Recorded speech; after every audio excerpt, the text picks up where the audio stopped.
Thank you. Good morning, everybody. My name is Fabian Levy, and I serve as Deputy Mayor for Communications for the City of New York. How is this day different than all other days? Well, it's Tuesday, and the mayor has once again convened senior leadership. I appreciate the people that got the Passover joke. Well, it's Tuesday, and the mayor has once again convened senior leadership to answer your questions and address important issues. By bringing together leaders from across city government, we've been able to provide New Yorkers with a clearer and more comprehensive picture of our work. We look forward to continuing that process this morning. So joining us today are Mayor Eric Adams, Chief Advisors to the Mayor Ingrid Lewis-Martin, Deputy Mayor for Health and Human Services Ann Williams Isom, Deputy Mayor for Housing, Economic Development, and Workforce Maria Torres Springer, Deputy Mayor for Operations Mayor Joshi, Deputy Mayor for Strategic Initiatives Anna Almanzar, Chief Counsel Lisa Zornberg, and Director of Intergovernmental Affairs Tiffany Raspberry. So without further delay, I'll turn it over to Mayor Adams. Thanks so much, DM Levy, and good morning to everyone. Last week, and as I say every week, our mission is clear: protect public safety, rebuild our economy, and make our city more livable. In the areas of public safety, the line public safety and justice are the prerequisite to prosperity.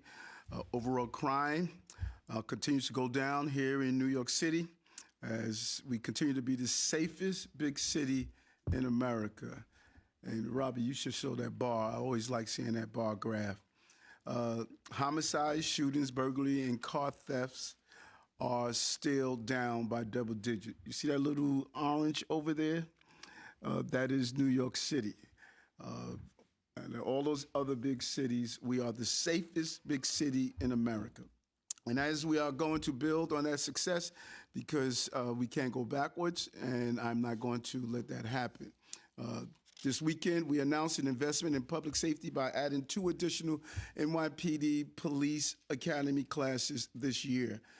Each of the new classes will add 600 new police officers to our streets.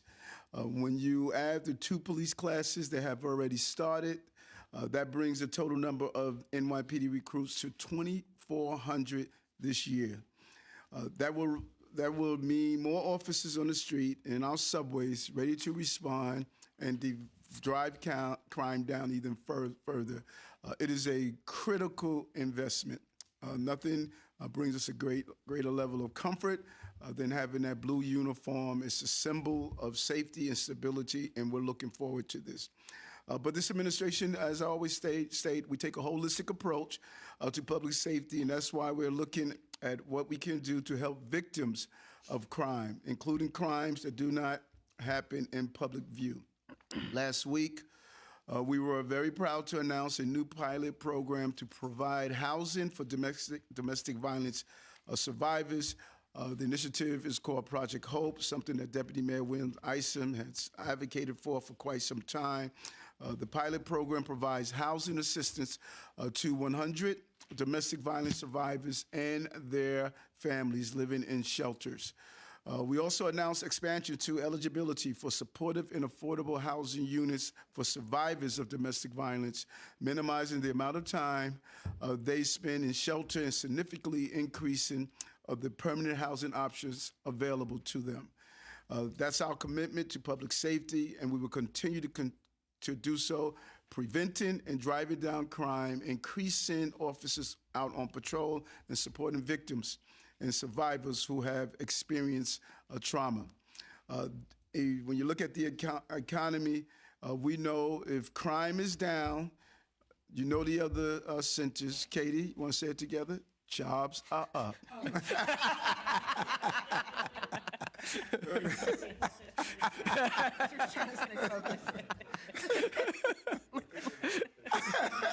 Get your right mantra. Crime is down, jobs are up, and way up. When we say up, we just hit a new record high for total jobs in the city history. Once again, 4.72 million total jobs.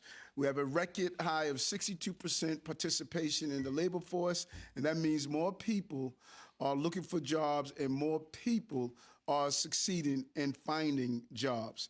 There are more jobs in our city now than before the pandemic or any other time in New York City's history. I hope people watching this right now realize this isn't a rerun. We're not saying something over and over again, but these are the new records you're seeing. This is a new episode of our weekly media availability because we continue to break the record for jobs again and again and again. And with what will help us beat the record once again is our Jobs NYC initiative.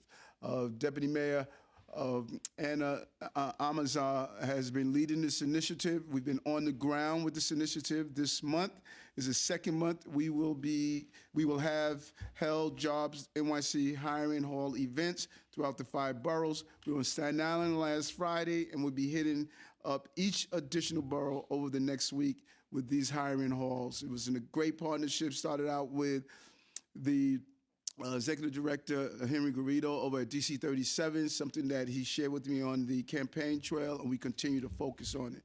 These events don't just offer opportunities for work for the city, but access to employment with private employers, workforce development training, and connection to resources, including public benefits. Jobs up, and we're going to continue driving those numbers up by bringing these resources directly to the people who need them the most. And lastly, livability.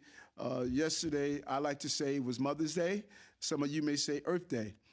Mother's Day is because Mother Earth is and must receive the love and nurturing that we receive our mothers that gave birth to us. Earth sustains us. We had an outstanding news from TLC about how we are making our city cleaner, safer, and more sustainable. We were the first U.S. city to commit to making our rideshare fleet entirely zero emission by 2030 with our Green Riders program, and we are ahead of schedule. Our goal was 5% of the rideshare fleet in January, and we're already at 17% and growing. We have surpassed 2 million electric vehicle trips in March. That's double the number of EV trips from February and 5 times as many as last November. Let's put this in perspective. EV trips from January through March of this year have saved about 6,500 metric tons of carbon dioxide emission and completing more than 25 million trip miles in neighborhood across the city, making our city cleaner and better for those areas where we used to call Asthma Alley. That's equivalent to 1 year's worth of emission from 1,500 gas-powered passenger cars or emissions from more than 7 million pounds of burning coal. That makes our city cleaner, more livable, and shows this electric vehicle program is one of many innovative ways we are continuing to deliver for all New Yorkers. And I will be remiss if I didn't mention the partnership we announced last week with the Mayor's Office of Food Policy with several leading national and New York City-based institutions to reduce related carbon emission, something that no one else is looking at like we are. 20% of New York City's overall emission comes from the population, production, and consumption of food, which is why our plant power carbon challenges our city's private sector to join our administration's goal of reducing carbon emission by 1/3 by 2030. This is something totally new. We don't realize that we talk about buildings emission, car emission, but what we eat and the food we have on our plate, it contributes to our environment as well.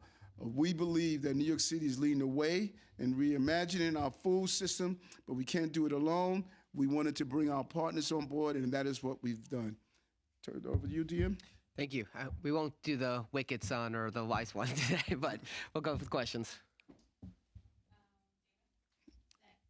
Hi, Mr. Mayor. How are you, Dana? I'm all right. How are you? Good. 2 questions. First, right before, I guess like an hour or 2 ago, the Black, Latino, and Asian Caucus put out a release saying they would not support Randy Mastro for Corp Counsel. So I'm just curious, what's your next move? And then secondly, given the arrival of yet another suit against Timmy Pearson, alleging retaliation and discrimination, I'm wondering, have you launched any sort of internal investigation into him? The suit in any legal process will follow the process. We respect the process, and we're going to do that. In the area of your first question was We are going to follow the process, and as we always said, we must have stated this a million times that until a confirmation or until an appointment is made, we would go into it. But Lisa, you want to respond to this as well? Sure. As the mayor said, until any nomination is put out formally, that will be the time to comment on when a nomination is officially made. But I do want to take a moment to speak about Randy Mastro because of some of the really imbalanced things I've seen stated about him in the media. What's the main criticism you read is that Randy Mastro represented Chevron. Just as a fellow lawyer and someone who has taken hard cases, it can never be the case in the United States of America that lawyers are criticized and condemned for taking on hard cases for their clients. John Adams, one of the forefathers of this country in 1770, defended British officers accused of murder after the Boston Massacre. He didn't hesitate to take on that case because he believed in upholding the rule of law. That is what makes the United States spectacular, our credible justice system. In the Chevron case, I'll just point out from the public record, that was a case where Randy Mastro and his law firm represented a company in litigating the claim that that company had been victimized by an extensive litigation fraud. And a federal judge sitting here in Manhattan after a trial agreed. And the individual who had masterminded that litigation fraud against the company was held in criminal contempt. And that ruling was affirmed by the Second Circuit Court of Appeals. So you can't possibly criticize an attorney for taking a hard case and exposing a massive litigation fraud. I'll also just point out that Randy Mastro's service, pro bono work, civic engagement has been vast. He chairs the Citizens Union, a very long-time cherished good government group in New York City. He has been the vice chair of formerly of the Legal Aid Society. He has done a ton of pro bono work, including racial justice cases, some that are highly in the news and some that are less in the news. It was Randy Mastro who represented the racial justice demonstrators who were abruptly cleared from Lafayette Park outside the White House. So he was one of the lead advocates in Black Lives Matter versus Trump. He represented 9/11 families in recouping money for their families. That just scratches the surface. When he served in the Giuliani administration, he's best known for what? Cleaning up the mob, getting the mob out of the Fulton Fish Market. He was called, when he left that administration, the conscience of the administration and the highest-ranking Democrat in the administration. So this is all to say that the process will be followed, as the mayor noted, but Randy's an incredibly top-notch, world-renowned lawyer who's given tremendous service already in the past to New York City and to the people of New York. Where'd that quote come from about the social conscious? What paper was that in?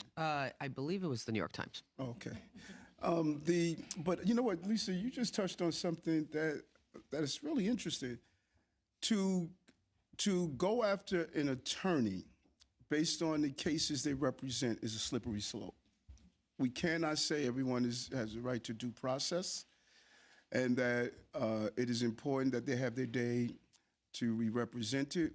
It's a slippery slope to go after attorneys for representing their clients, And so we're gonna let the process move forward. How are you? Hi, how are you? Good to see you. Nice to see you.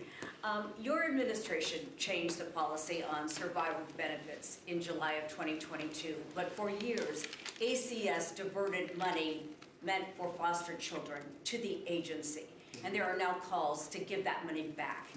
What is your position? You want me to jump in? Can you please, Deputy Mayor Yeah. Williams-Isa? Hi, Sarah. Nice to meet you. First, I want to say that I think this administration has been really clear in our support to families and to children, to make sure that children don't have to come into foster care if they don't need to make sure that we're really doing and giving the highest quality of care for children that are in care. And also, which a lot of people don't pay attention to, when children leave foster care, and especially young adults who leave foster care, making sure that we have what they need, whether that's access to college or whether that's support, medical help, all of those things. So before this administration, we were paying attention to the policy, which was that young people didn't have access to their Social Security benefits. We didn't think that that was fair, so we changed the policy because we believed that young people, we should conserve those funds so that they could have access to them when they left foster care. We believe that ACS is leading the nation in this, and so we're proud of that policy decision that we made. We are going to continue to work with legal aid to see what their points are, and if and when they present us with something, we'll review it, and then we'll let you know what we think about it. But why not remediate Finish it. why not remediate for those children that $18.8 million that ACS took over the years? Shouldn't those children be entitled to it? And I understand that it was a prior administration, but there are past wrongs that are now righted by administrations. So I feel very good and confident about the policy that we've taken right now to make sure that young people have access to those funds. If and when we get information and we decide that we want to do something different, we'll review that and then we'll come back and we'll talk about it. And we have done unprecedented things around foster care children. On the campaign trail, when I met with foster care children, they shared with me what happens when they age out at 18. They slip through the cracks, more likely to be unemployed, homeless, mental health issues, victims of crime, commit crimes. So we immediately put in place Fair Futures. They advocated this for years. We put in place Fair Futures that gives them life coaches until they're 21. We're paying their college tuition and giving them a stipend. And the support we're giving. When you speak to the advocates around this, they say Eric has been a hero around foster care children. And I believe we're seeing, and you may be able to answer for me, our numbers in college enrollment. The numbers are definitely up, Mayor, and you're right. I mean, these used to be the forgotten children, right? They were young people. We would call it independent living. Right. And we would give them some independent living and act like they didn't need connections to adults still. And that we all know that the key to somebody having a good life is to be connected to a caring adult. That's not going to just end when you're 21. I don't know if y'all have children that are over 21, right? My 28-year-old and my 31-year-old need me in a different way. And so the mindset about what should be happening, and I don't call them foster children, I call them children and young people who happen to have been in foster care, that this mindset that we were going to do something different for them, connect them and be with them, is what this administration has not just looked at the ideology, but has really put it into practice. What's going on, Mike? Good. So I got, I think, 3 questions. You'll like these. I love Mike. So on the Mastro thing, I understand exactly what you're saying about the slippery slope and who the lawyer represents, but I mean, it seems like what the council's BLAC is doing is saying, like, look, you guys aren't going to have the votes for this, right? So, I mean, maybe you think you could persuade, whatever, I don't know. But given that, is there an alternate plan on the Mastro nomination? The second thing I want to ask is, Politico had an item, I believe it was today, about comments you made about, you don't want to characterize exactly what you said, but it was a meeting of socialists in DC who were, out to get you, like they were hatching a plan. I mean, it sounded very sinister. I mean, who were these people in this meeting? How did you hear about it? I'm just, like, this story is very interesting, but I feel like you want more details on that. And the last question, it seemed like you had a lot of fun this weekend at Inner Circle. So, and they know what my favorite line was, but I'm not going to say it. So what was your favorite part of that whole, So let's peel it back. Number one, I'm not going to reveal my sources because they're very much engage on what's going on. I'm not going to reveal my sources, but I'm very knowledgeable of the fact that people believe that my pro-business, pro-law enforcement, pro removing those who are in severe mental health issues, all the things that I do seem to be in contrast to folks who don't realize how we move the city forward. And my sources is very clear. The issue around, I'm hoping that anyone we put up for any nomination, they have an opportunity to sell their story and let them know their real story, not what's printed about them. But I think it's very healthy for people to be able to sit down and be able to say, we're willing to answer questions no matter who we put up. And lastly, my favorite part of Inner Circle, like, the whole show or just on my presentation? I mean, you had a pretty good stand-up there. I don't think there's one particular part about it. I know you guys think I don't like the media. I actually do. I think that you have a job to do. I have a job to do. I think that, many of you try to do the best you can, and then you have people who, for whatever reason, I think they take shortcuts sometimes. But I enjoyed coming in, doing my little bit, and bouncing.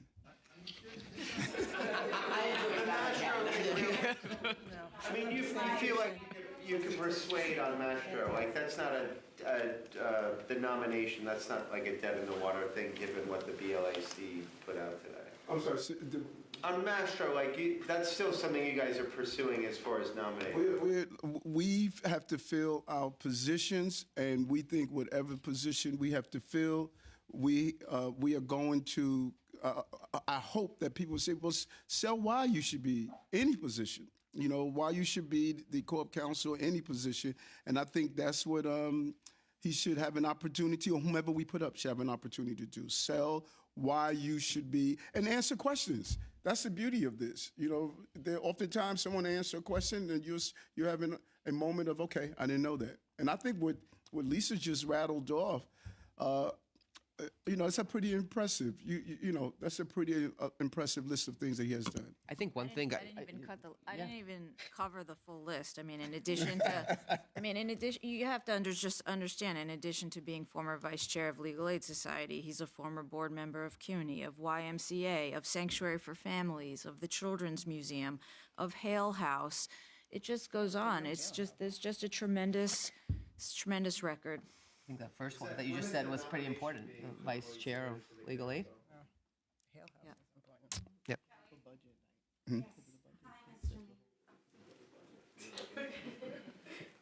Hi. Good. How are you today? Quite well. My question, also a follow-up. Did you expect so much pushback to the Randy Mastro nomination? And are you going to talk to city council members about that? I also wanted to ask about the pro-Palestine protest happening on college campus across the city. I know there's a lot happening today. It looks like the NYPD is taking a different strategy for crowd control. Is there a task force related to that? Can you speak to that? And then a final question. I know you have a housing announcement with the governor later today, but this week the city council and some housing advocates have responded to the city's response to the city FEP's ongoing litigation. I wanted to know, you've been renewing or reversing some of the previous budget cuts. One of the arguments from the administration is that there's not enough funding to expand city FEPs to all the other eligible groups. I'm wondering, if you're reversing budgets, why can't you then implement some of those changes? And why continue this litigation if the state now has passed a housing package that includes more housing? Wouldn't then the city FEPs expanding it be able to get those people into those affordable units? Well, just to answer that one first, the Corp Council is handling that based on their beliefs. They're determining the strategy around that, why we should or shouldn't move forward, and I respect the law department in handling that, and I don't want to get in the way of ongoing litigation. We know we have a 1.4% vacancy rate. We have to address that, and we need to be clear on that. With the protests that you're seeing, there's a couple of things that, and we should have showed the video of what happened, particularly at NYU. what I learned during the Black Lives Matters protests, when I was notified that under the previous administration that there were those anarchists that came into the city with the determination of really disrupting and tearing our city apart. And I remember meeting with some of the organizers, telling them you have to start policing yourself because there are people who are embedded that are not part of the Black Lives Matter movement. They came into our city. Remember some of the arrests we made, and you looked at some of the people, they were from outside our city. We strongly believe that is the case right now, that there are people who are here, they latch on to any protest. To see our police officers having bottles thrown at them, chairs. I looked at a helmet of one of our. Is that the Bottles. The bottle. Yeah. You know, to see, you could turn it around, and it's a sort of a lengthy. The number of bottles that were thrown, chairs thrown at them. People who peacefully protest for an issue, they're not throwing bottles and chairs, and so we know that we have acknowledged and saw across the country, there are people who come, have nothing to do with the issue, and they want to aggravate. Now, if those police officers didn't show a high level of discipline, this could have been an ugly situation. And when you look at the helmet, I hope they show the helmet of one of the officers. This officer was wearing a helmet when he was hit with the chair. The chair dented the helmet. Can you imagine if he didn't have the helmet on? And when the police department called me and said, you know, many people look down on officers wearing their helmets. Should they wear the helmets? I said, you're darn right they are. They're going to protect themselves from what I believe is a number of people who are really trying to use this to cause violence in our city, and we're going to seek them out. And we're going to identify them. And I think Commissioner Daughtry made a good point. When I saw one of the interviews he did, why is everybody's tent the same? Was there a fire sale on those tents? There's some organizing going on. You know, there's a well-concerted organizing effort. And what's the goal of that organizing? That's what we need to be asking ourselves. And using disgusting terminology, it's just, you shouldn't do it. I protested before for the South African Indian apartheid. I know what it is to march the streets. I know what it is to protect protesters as the police officers. This is a different energy that I'm seeing. To call for the tents are different at Columbia. No, there was very similar tents at Columbia. The green ones were very similar. Orange, yeah. Those orange. Look at those orange, and look at what they had over at Yeah. Okay. All right. But I say that to say that we can't have outside agitators come in and be destructive to our city. There was someone wanted something to happen at that protest at NYU that police officers didn't respond to. But is there a specific response the NYPD is having to these protests? Yes. But what is that like? What's the specific directive when the NYPD is called in? What are they told? What does that look like? It depends. If it's on private property like NYU or Columbia, they're told to send communications that you want us to come in and address the issue. If it's on the streets, they have to abide by the rules and regulations of how to protest on the street. But when it comes to private property, we get communication from the schools to handle it and give us the permission to come on, because you can't come on to private property, and they're consistent about that. Hi, Mr. Mayor. How are you? Good. I have two questions. One on Randy Mastro. I gave Joe Loda a call about Randy because they worked together in the Giuliani administration, and he had very, very complimentary things to say about him as a chief of staff and also as a deputy mayor. And it made me think, would you consider appointing him as a deputy mayor, as a member of the administration that didn't have to go through the council? My second question is the remark you made on CNN yesterday about how you would send in NYPD if there was a, quote, imminent threat. Can you define what an imminent threat would look like? Yes. Okay, first, I'm going to make sure that Ingrid puts you on the nomination committee for our next deputy mayor position, so that you could give us some feedback. You can scan the city and come up with some great recommendations. But in all seriousness, when we make the determination, there's an internal process that the team they look at, and we make the determination. And once we decide who we're putting forward, we're gonna announce it publicly. Seeing an imminent threat is starting a fire. Examples: starting a fire, assaulting someone, placing someone's life in imminent danger. Things like that. Destroying property. We're going to go in because if you are creating an imminent threat, we're going to respond. Hey, what's happening? How are you? I know that there's this whole thing where they have to ask for the NYPD to come in, but is there anything that can be done in a proactive way, sort of behind the scenes strategically right now? Is there something where the administration is reaching out to different universities now, coordinating, maybe even setting details there so that they're ready in case something happens? Right. And just to speak about the professional agitators that you were mentioning before, if the NYPD can't go onto a campus until they're invited, how do you make sure that people that come from the outside aren't already on those campuses fueling whatever, stoking any flames? Great question. First, let me deal with the latter one. We have identified individuals who don't attend the schools who are on the campuses. And that is part of, we're doing a meeting today with all of our college leaders who would like to participate and give them some best practices and coordination to help them. We should address this while it is just a spark. Let's not wait until it's a blazing fire.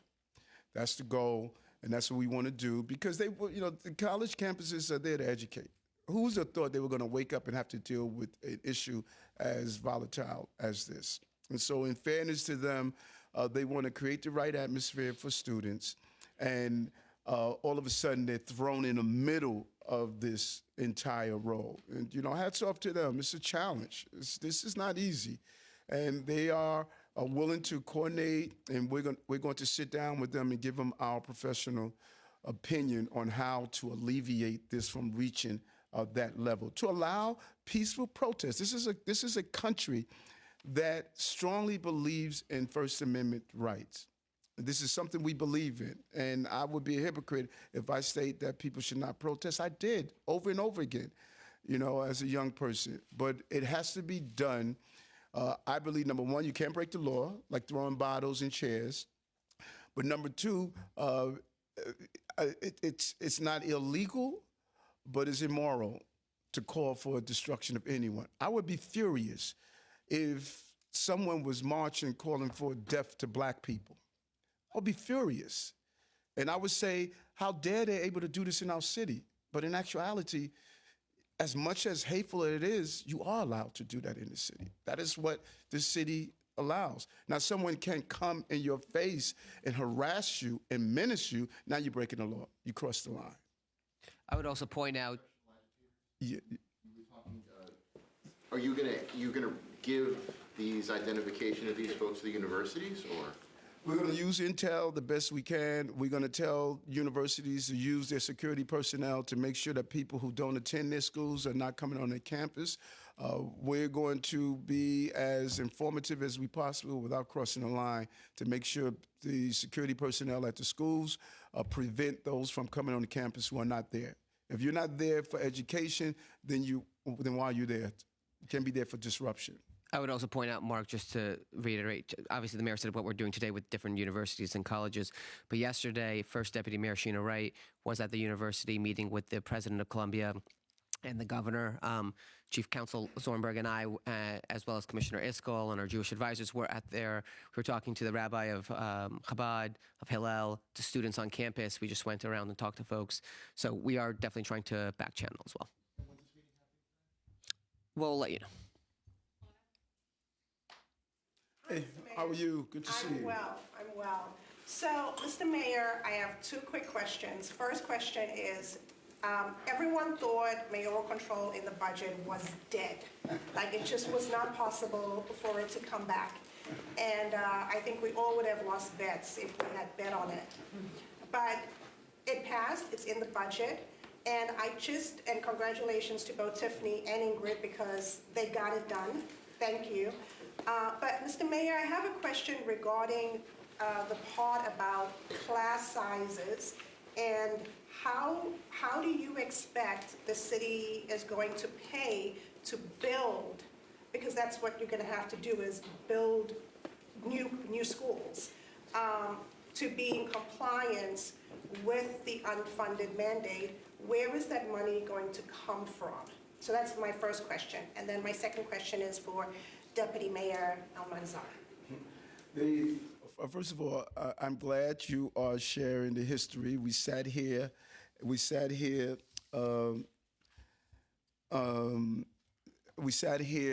and I remember people were saying, once again, you know, you're gonna have a tough Albany Was that session. side of the room, right there? Was that side?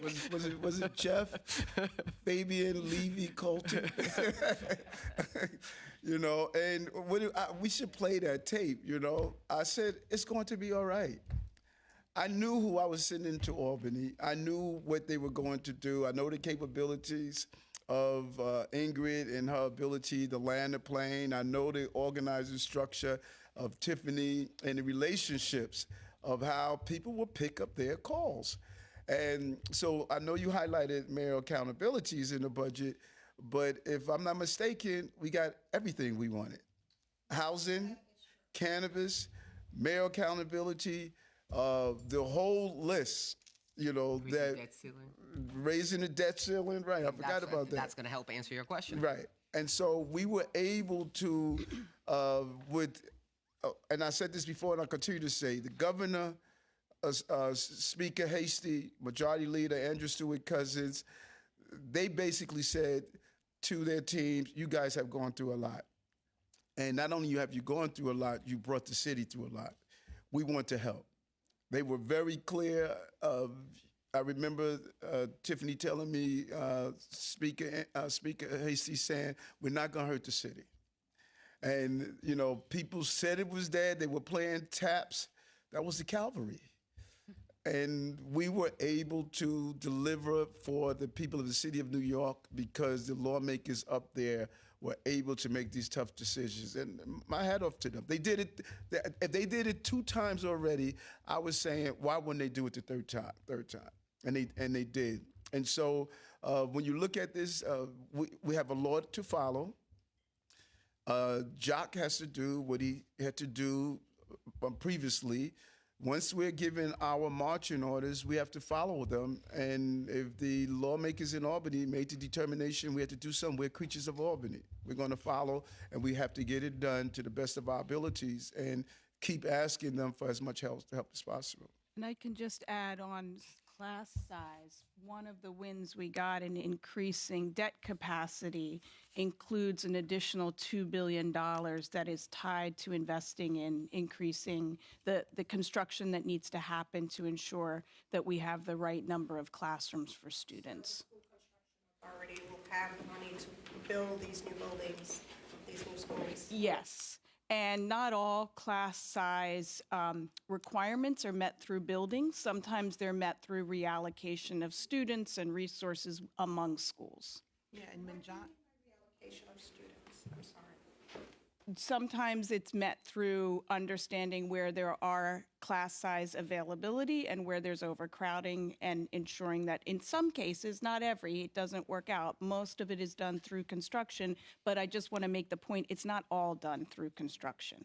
And during the deliberations, Jock was very clear. He made a commitment that he would honor our obligation, and that isn't new. That was in the bill from before. So they just wanted to ensure that we would do exactly what we were obligated to do, and we made every commitment. The mayor was very clear that whatever we say we're going to do, we have to do, and we will keep our word, and we look forward to it. Right. Deputy Mayor Mansar, sorry. The hiring rules. My question is, how is the information about the various hiring rules being relayed to New Yorkers and into our communities? Is it done through city council members, sending the information out, community-based groups? Like, you know, are you sending it out to media lists? Like, how is this information getting out about these hiring rules? It's all of the above. And we get texts, we send text. So if you register with New York City Emergency or any of the city networks, you get a text about where the hiring halls are happening. We put it on our schedule, public schedules throughout different agencies. We're working with different partners on the ground, nonprofits, private employers, and putting those information through flyers as well. Is there a website that lists? New York City jobs.gov. Yep, you got it. And we're doing robocalls, train stations, lit drops. And when you come there, we have anywhere from 800, 900 people who are there that just did not know how to get access to jobs. And we were clear what the DM has done is just go on the ground and meet people where they are. People are intimidated with the process, and we wanted to take the jobs to them, not wait for them to come to us. And also, I forgot, in Albany, we also got retail theft. Oh, yeah, the retail theft. Right, right. And Sammy's Law. Yeah. So 2 quick questions. Yes, sir. Mr. Mayor, the Federal Department of Justice sent a strongly worded letter to the NYPD. They released it last week, saying that the practice of how police park around police station houses is a violation of the Americans with Disabilities Act, and they have called on the administration to act or risk a lawsuit by the Department of Justice. So I'd love a comment on what you're going to do about that. And then the second thing is, the one thing we haven't discussed about Randy Mastro is he is the lead attorney on the state of New Jersey's case against congestion pricing. You've traditionally kept a little bit of an arm's length away from congestion pricing. You say it's not your bill, et cetera. So would his appointment have any impact on your plans for implementing and perhaps challenging some elements of congestion pricing? Well, first of all, we have to follow the law, and his firm is handling that. And I will still go back to what I said. We cannot demonize attorneys that represent their clients. That is just something I don't think we could ever do in our city. And so again, the process follow the process. The question. I'm sorry. Yes. I'm happy to take that Yep. on the Justice Department letter. She's going to finish on the Just for a moment, just to be really clear, it happens all the time that if a lawyer is handling a matter and then comes into government, whether it's at the federal level, the state level, that has any type of conflict, actual or perceived, there's a process for that. You get walled off from that matter, and that's just ordinary course that is, followed regularly for lawyers who are making any transition from private to public. And on the NYPD letter, we have it and we're reviewing it. And I'll just also note that we're a city that has made a lot of strides in terms of accessibility and mobility. We have the largest accessible for-hire fleet, and we have the only on-demand fleet in the nation. And now the vast majority of dispatch ride requests are met for a wheelchair-accessible vehicle in 10 minutes or under. And that's a life-changing service for many. We also have an accessible bus service, and the money from congestion pricing will go to increase the number of accessible subway stations we have.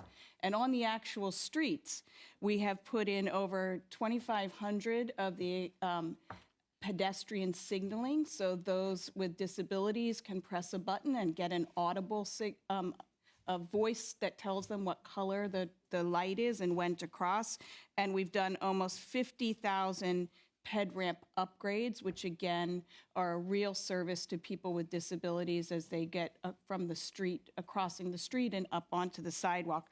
But any vehicle that blocks the path of a pedestrian, especially with those of mobility limitations, that is unacceptable, and it's extremely unacceptable when it is a public servant's vehicle. So it is a matter that we take seriously, and we will address. How are you? Quite well. How are you doing? I'm doing just fine. Just keying off of one of your victories in Albany, you did mention the cannabis padlocking. What's the timeline on that now? Like, what does the sheriff have to do? I know they have to go to court. I know they have to get an order. What's the timeline, and when can residents see these stores being, formally shut down? And then, just circling back on Randy Mastro here too, is that, what's the political calculus here for pushing out somebody like Sylvia Radic that you've praised profusely over your time here, and putting Randy in this, which clearly you guys have to, you're making the public push, you have to battle against the council. What does he bring to the job that she didn't have in the job? When we roll out and make our announcement official, we're going to let everyone know. And listen, administration shift, move, people come in and out, but the goal is to keep the success, and that's what we're doing. The issues around your first part. Cannabis. Cannabis. Yeah, it's a serious. Number one, there are layers to it of everything from oath. There was a change in the law. There were some real good changes in the law. They extended the amount of time before we have to put people in front of oath. They looked at those grocery store, bodegas, et cetera, that are selling illegally, that we're looking at.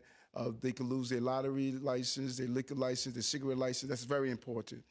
So I spoke with the DM Banks this morning.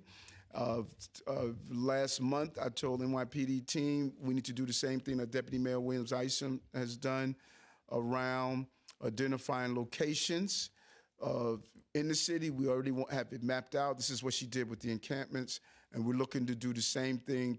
I think we have 2,800. And so the team is going to be ready to go hit those 2,800. Tiffany, is anything you want to add on that? So on the ground, if there is an imminent threat to safety from an illegal smoke shop, such as being close to a school or a documented instance of selling to a minor, we now have the authority to immediately issue a violation and padlock the shop. In cases where there is not an imminent threat, we can also move swiftly. The city can issue a violation and thousands of dollars in fines. And if we go back 10 days later and there's still an issue, we can immediately padlock. So if you have the 2,800, what's the timeline? When can you actually start putting those Soon, yeah, right. The goal is they're already building out the operationalizing of this. So soon as the ink dries, we're going to execute and really looking at how to deploy the teams, how many members to deploy, because when I did an analysis, I saw that the other locations, we were having too many people on the scene. We were having 6, 7 people inside the shop. You don't have to do that. We're going to use our manpower more effectively. You know how I am about mobilization of manpower. So we're going to immediately, they're already doing they're doing the inner circle dress rehearsal, and then they're going to actually have show night. So right now they're getting ready. What's happening? I'm good. How are you? Good. Going back to Randy Mastro again. Yes. I know your favorite topic. Yes, Passing the results with a double dip. This is like the 10-time dip. Hey, we gotta hit it from different angles. In terms of a timeline, can you give us an idea of when the current corporation counsel is gonna step down and when a nomination might happen? And then kind of going off of Craig's question, are you hoping for someone who's, whether it's Mastro or anyone else, who's more aggressive in their legal approach as more legal matters are piling up around you? Legal matters are piling up around me. Legal matters, that has to be handled by the city. The corporation counsel deal with, I don't know, how many cases, Lisa, they deal with? It's unbelievable. I think it's our law department, I think, is the second largest public law department in the United States. Only at DOJ is bigger. Right? Yeah, I think so. Hundreds and hundreds of lawyers and the complexity and variety of matters that come in every day, that's not new. And That's a constant. And so finding someone that could do that is important. We're gonna do the right thing, and as the announcements are made, we will definitely roll them out. Hi. How are you? Fine, good. I'm Angie Damlaki from a New Arabic newspaper. Okay. So my question is that, in regards to your last statement about the protest in Columbia University, it seems that many officials have been deeming the protest anti-Semitic since the start a few months ago, which perhaps is leading to a harsher tone coming out from these protests now. How are you making sure that the Muslim and Arab voters in New York City, including these students, are being listened to as they lose all faith in their elected officials? Are you putting an effort in having an honest and unbiased conversation with them? Yeah, and we've had several conversations with our Arab and Muslim brothers and sisters. I think last week we had, which I found very interesting, we had meetings with our Arab leaders, which many people don't realize that Arabs are Christian, Jews, and Muslims. And we had them in a room. We had meetings with various Muslim leaders. We had meetings with several different groups, throughout since October 7th. We've had a series of roundtables with this, and we've made it clear that it breaks our heart to see innocent lives lost in Gaza, babies being killed in Gaza. It breaks our heart. And we think, as I made it extremely clear, Hamas is a terrorist, dangerous organization. Hostages should be released. And I think that's the clear pathway to stopping the violence that we see. And we have sat down and communicate with our Arab and Muslim leaders, several meetings. And I did not have to introduce myself to them. They've known me for years. They know what I stand for and what I represent and what I believe in, and I'm clear. Hate has no place in our city. We should not be seeing hate in our city, and that is what I'm going to continue to be involved. And when I saw some of the specific comments that were being made at Columbia University, it really gets in the way of what people are attempting to highlight and fight for, because we cannot fight to say save lives while we're saying let's destroy lives. That just doesn't line up. Not on Mastro, but on Judge Hines Radic's. Look, it's been reported that there were some maybe legal disagreements, and I just wanted some clarity from the administration on whether she's leaving of her own accord or what the disagreements have been. And then additionally, we're expecting the executive budget announcement tomorrow. Just want to hear kind of what's your mindset going into that. The council feels really good about their revenue estimates, saying that more money is coming in. You've been restoring cuts left and right these past couple days. So just wondering if we can be expecting, again, more cuts restored and how you're planning to negotiate with the council, which again, feels like they have the upper hand in this negotiation. The New York City has the upper hand. We're in this together. Adrian has made it clear. Speaker Adams has made it clear. We want to do what's best for the city of New York. And that's what we have done for 2 budgets. And so as long as we continue to work together, as we announce the restorations, bringing back some of these items that we looked at, we were excited. Like she said, she wanted to do a backflip. I wanted to do a backflip also, because we want to do this. These are the budgets we want to pass.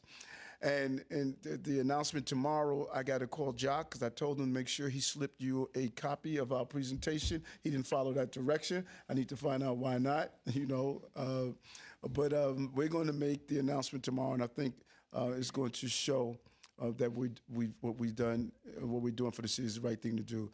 Judge Radic is a longtime friend for many, many years. I was at her daughter's wedding. And so there is no disagreement.